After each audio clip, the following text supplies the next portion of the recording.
자, 다음 소식입니다. 어제 텍사스주 샌안토니오 남서부 외곽에 주차된 대형 트레일러에서 지금까지 사망자 46명, 또 부상자 16명이 발견돼 큰 충격을 주고 있는데요. 네, 미 남부 국경을 넘는 트레일러 안에서 사상자가 발견된 건 처음은 아닙니다만 사망자 46명이란 숫자는 우리에게 큰 충격을 안겨줍니다. 이 사상자 규모로만 보면요. 중남미에서 미국으로 넘어오는 이민자와 관련해서 최근 발생한 참사 중에 이번 사건 최악으로 기록될 전망입니다. 시신이 무더기로 발견된 건 어제 오후였습니다. 이 샌안토니오 경찰서장은 근처 건물 근로자가 도와달란 비명을 듣고 경찰에 신고한 시각이 오후 5시 50분이었고 출동한 직원이 현장에 처음 도착했을 때 그 트레일러 문은 살짝 열려 있었다 해요. 그리고 그 안에는 이제 시신이 무더기로 있었던 겁니다. 경찰과 소방국 이 트레일러에서 시신 46구 발견됐다 밝혔는데요. 어린이 4명 포함한 16명은 온열 질환으로 병원으로 이송됐습니다.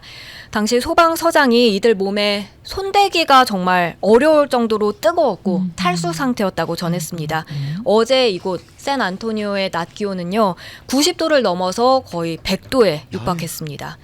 또 습도도 높아서 트레일러 안은 말 그대로 거의 찜통을 방불케 했을 것으로 경찰은 보고 있습니다. 그리고 트레일러 안에는 식수 없었고요. 에어컨 작동 안 됐고요.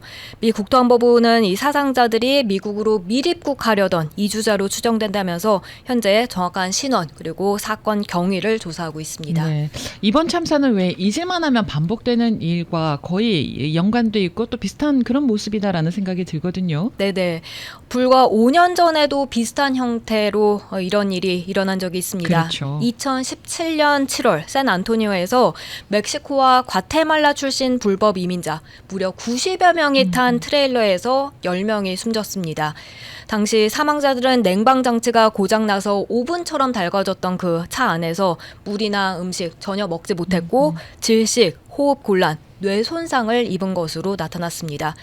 이뿐만이 아니라 여러 차례 있었는데요. 2016년 10월에도 멕시코 베라크루즈에서 55명 불법 이민자 싣고서 미 국경 넘으려던 트럭에서 4명이 질식사한 사건이 있었고요.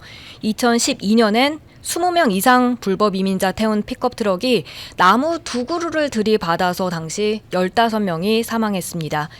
그리고 비교적 최근에 2019년 6월엔 불법 이민자 태운 SUV가 경찰 추격 피해서 달아나다가 역시 사고 내서 6명이 숨졌고 지난해 3월과 8월에도 역시 차량 충돌로 인해서 26명이 숨진 사건이 있었습니다. 네, 이 최근 들어서 텍사스에서 이거 캘리포니아주까지 이 미국 남부 국경을 넘어서 지금 이주하려는 숫자가 그렇게 늘고 있다 그래요. 네, 보면 2019년엔 97만 명이 넘어오려 했습니다. 그런데 그 다음해인 2020년 45만여 명으로 떨어졌는데요. 근데 작년 같은 경우 170만여 명으로 껑충 뛰었습니다. 그리고 올해만 해도 벌써 150만 명에 달하고 있습니다. 지난달만 놓고 보면 그 1년 전에 비해서 30%가 이미 늘어난 수치입니다. 당국은 하루에 최소 18,000여 명이 남부 국경을 통해서 밀입국을 시도하고 있다고 추산했습니다. 이렇게 그 밀입국 이주자들이 늘어나는 데는 바이든 행정부의 친이민 정책 때문이다라는 지적도 있네요. 네, 워싱턴 포스트가 그 부분을 짚었습니다. 네. 도널드 트럼프 전 대통령 같은 경우 국경지대에 거대한 장벽 세우고 이민자의 그 무관용 정책 일관했던 반면에 바이든 대통령은 친이민 정책 펴고 있죠. 예. 그래서 느슨해진 국경 통제가 그 요인으로 지목됐는데요.